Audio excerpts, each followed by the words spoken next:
CBN Campinas.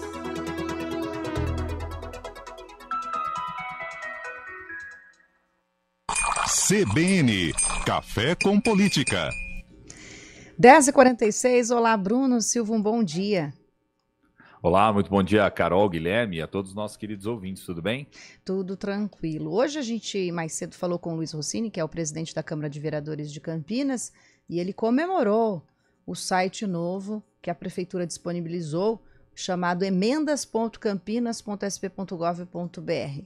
E explicou para a gente que todas aquelas emendas impositivas, mais de 700 enviadas então pelos vereadores para participar e dar sugestões no orçamento de 2024, aparecem agora, portanto, neste site, onde não só os vereadores, como também os eleitores, o cidadão, consegue acessar e ter ali a informação a respeito de algumas verbas e quem pediu, e as que estão aprovadas ou em andamento, enfim, conseguir acompanhar esse trabalho que, segundo o Rossini, vem para ajudar na transparência e também a dar respostas aos eleitores que ficam cobrando os vereadores por demandas, por exemplo, como a de um equipamento que eles tinham solicitado, mas por conta do processo de licitação e tudo mais, demorou um tempo para chegar lá na unidade de saúde e eles não tinham resposta para dar para esse eleitor que a comunidade que cobrava, né? Então ele entendeu que depois de acertadas as arestas da parte técnica, que Vanderlei de Almeida comentava com a gente, o vice-prefeito, que as emendas ainda vinham com algumas dificuldades para poder serem encaminhadas, eles conseguiram entrar num consenso. Mas, especificamente, em algumas áreas, não dá para fazer um detalhamento sobre como esse dinheiro vai ser usado ou para que ele deveria ser usado a partir da emenda aprovada. Diante desse cenário, você também acha que é um ponto positivo? É para se comemorar? Eu gostei, viu, Carol? Falar a verdade para você, estava navegando aqui pelo site, né? Eu particularmente gostei. Eu acho que tudo que vem no sentido da transparência, que permite com que o cidadão acompanhe, permite com que as informações fiquem bem mais claras, né, para todos nós. Afinal de contas, trata-se de dinheiro público, é meu, é seu e de quem está do outro lado ouvindo. Eu penso que é sempre muito bem-vindo. E particularmente achei que ficou legal, porque você tem ali as informações que são as informações mais importantes, né? Que é o volume da emenda, qual é a unidade gestora que está sendo direcionado o recurso proposto na emenda, qual é a ação em si. Eles criaram uma série de categorias para essas ações, né? Então, por exemplo, né, tem uma emenda aqui de um dos parlamentares que é para o Fundo Municipal de Assistência Social, aí mostra qual é a ação, é uma aquisição, construção, reforma, ampliação de um bem, né? Mostra o volume do recurso e mostra também qual é o status, que é importante, ou seja, se está aguardando algum tipo de aprovação da secretaria, se já está em trâmite, se não está, enfim. Então acho que é bem interessante sim, viu, Carol? Acho que os vereadores, desde quando aprovaram esse mecanismo das emendas impositivas, seguindo o exemplo do que a gente vai ver que existe a nível federal, a nível estadual, várias outras câmaras municipais também vinham avançando nesse sentido. Agora, isso permite com que a gente, cidadão, possa monitorar. Lembrando que esse recurso das emendas impositivas, metade dele é direcionado basicamente para a área da saúde, né? E o restante é direcionado para diversas outras áreas aí de interesse, com destaque, é óbvio, até por uma preferência legislativa dos vereadores para áreas que dizem respeito à assistência, infraestrutura e aquelas que têm impacto mais imediato para a população como um todo. E, Bruno, o que você acha dessa figura das emendas impositivas? Você é a favor, você é contra, que acaba sendo um instrumento utilizado pelos vereadores para agradar as bases, né? Inclusive, a gente estava até olhando aqui algumas notícias que já saem, vereador tal destinou tanto dinheiro para tal coisa. Isso aí vai surgir bastante agora, né? Vai surgir bastante. Vamos lembrar quando elas se tornaram, né, as emendas impositivas, quando elas ganharam um debate, né, Guilherme? Foi 2015. Na verdade, 2015, quando nós tivemos lá atrás toda aquela dificuldade da Dilma, né, no processo de coordenação do Congresso, e o Congresso, em reação a ela, né, já naquele momento, diante de todo aquele caos que a gente viu pós-eleição de 2014, toda aquela efervescência do debate político, não vou nem ficar entrando tanto em detalhes, mas diante daquilo o Congresso fez o quê? Tornou o percentual das emendas impositivas, não era um percentual tão alto, mas era um percentual importante diante do pouco que sobra para novos investimentos, e esse controle maior por parte do Legislativo faz com que o Executivo perca uma moeda de negociação, de barganha política com o Congresso lá atrás. O que as câmaras, o que as assembleias foram percebendo também com o passar do tempo? Se pode ir lá, por que não pode cá, né?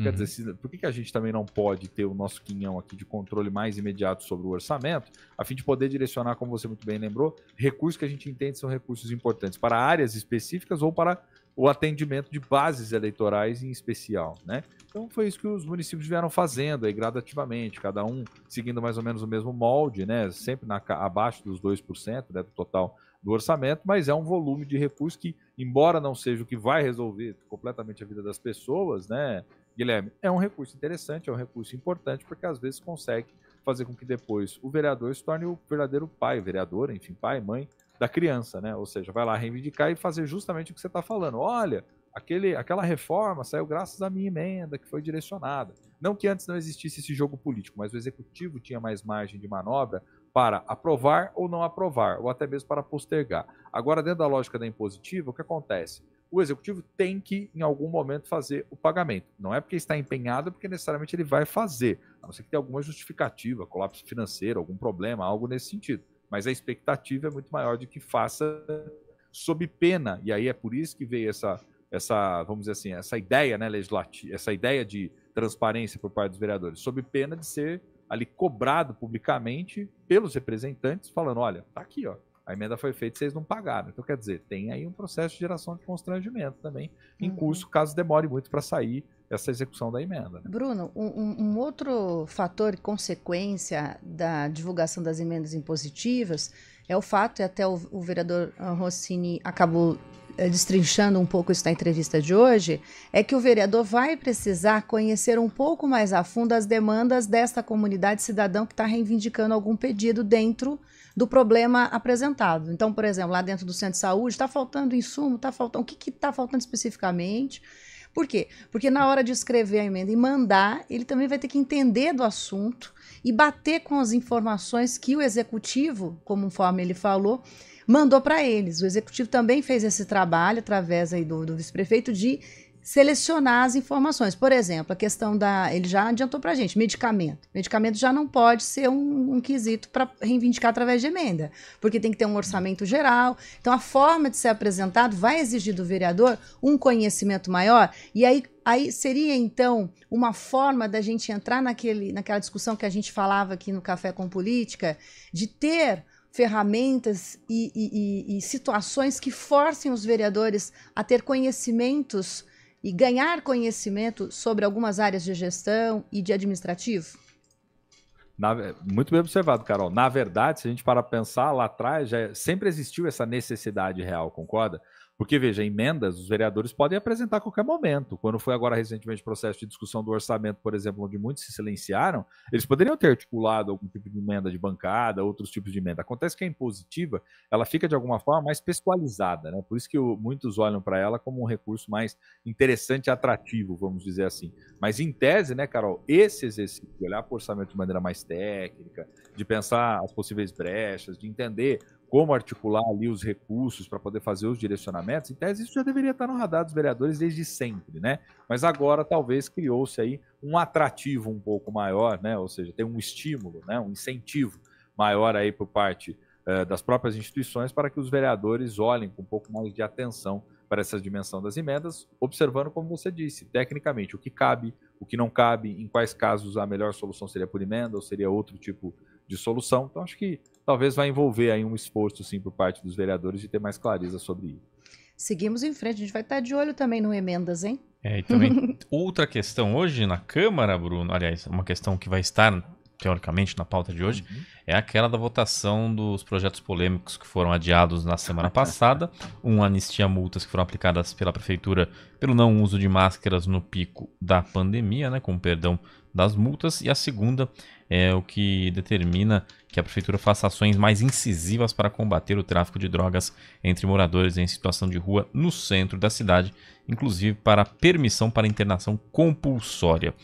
Então vamos ver, né, se eles vão votar dessa vez ou se vai ser adiado. A gente fica na expectativa e comenta amanhã o que aconteceu na Câmara hoje. Amanhã é pós-sessão. Certamente. Amanhã a gente comenta aí quais são os resultados. Dois assuntos muito polêmicos, como você bem observou, né, Guilherme? Vamos ver se a galera vai querer aproveitar final de ano agora para já despachar e não ter custo muito lá na frente, ou se vai deixar pro próximo ano, né? Ou quem sabe até uma extraordinária aí para não chamar muita atenção no apagar das luzes. Não sei, a conferir. A conferir. Obrigada, Bruno. Até amanhã, viu? Valeu, gente. Abraço grande para vocês, para os nossos queridos ouvintes. Excelente semana. Até amanhã. No começo do CBN Campinas, trouxemos a informação sobre a vacina bivalente